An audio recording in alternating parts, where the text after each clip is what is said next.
Start. Para.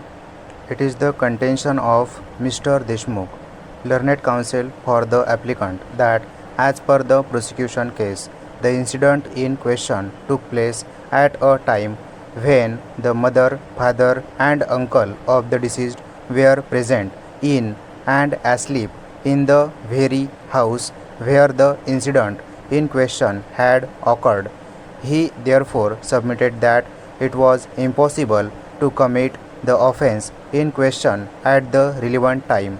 As far as the DNA report is concerned, he submitted that the DNA evidence is only a corroborative piece of evidence to support the prosecution case. He submitted that the applicant was arrested on 6th September 2022 merely on suspicion. There was a delay of 8 days in sending the samples of the concerned forensic science laboratory, and therefore a possibility of tampering with the evidence cannot be ruled out. He relied on the decision of the Supreme Court of India in Raul versus State (NCT) of Delhi where as there was a 12 days delay in sending the sample from the police station to the forensic science laboratory. The Supreme Court held that it will not be possible to rely on the said DNA report. He also relied on the decision of the Supreme Court in Manoj versus State of Madhya Pradesh, and more particularly on paragraph number 152 therein. Para. On the other hand, Mr. Venegavkar, learned public prosecutor, learned APP for the respondent number 1, and Miss Ansari, learned amicus for the respondent number 2, strongly opposed the bail application.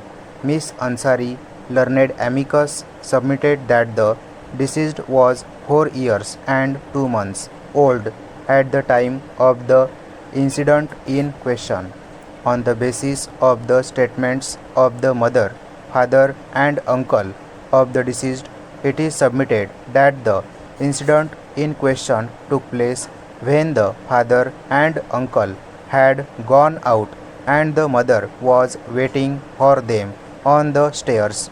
It is also submitted that the application got time to commit the offence in question when the mother, father, and uncle of the deceased were not present in the house.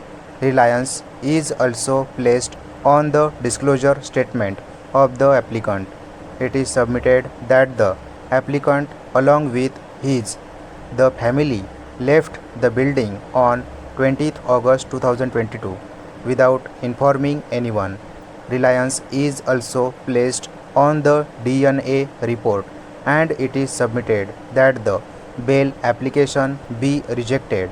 Miss Ansari, learned amicus, also relied on the decision of a learned single judge of the Delhi High Court in Rajkumar Gupta versus State (NCT) of Delhi and the decision of the Supreme Court wherein directions were issued for cases under the POCSO Act. Para. The Supreme Court in Yadav, State of Haryana, has held that the grant of bail requires the consideration of various factors which ultimately depends upon the specific facts and circumstances of the case before the court. There is no straitjacket formula which can ever be prescribed as to what the relevant factors could be. However, certain important factors that are always considered inter alia relate to prima facie involvement of the accused, nature and gravity of the charge, severity of the punishment, and the character, position, and standing of the accused, etc. It is also settled law that at the stage of granting bail, the court is not required to enter into a detailed analysis of the evidence in the case. Such an exercise may be undertaken at the stage of trial. However, the court is required to see the evidence only for the purpose of ascertaining the prima facie involvement of the accused in the commission of the offense. Stop.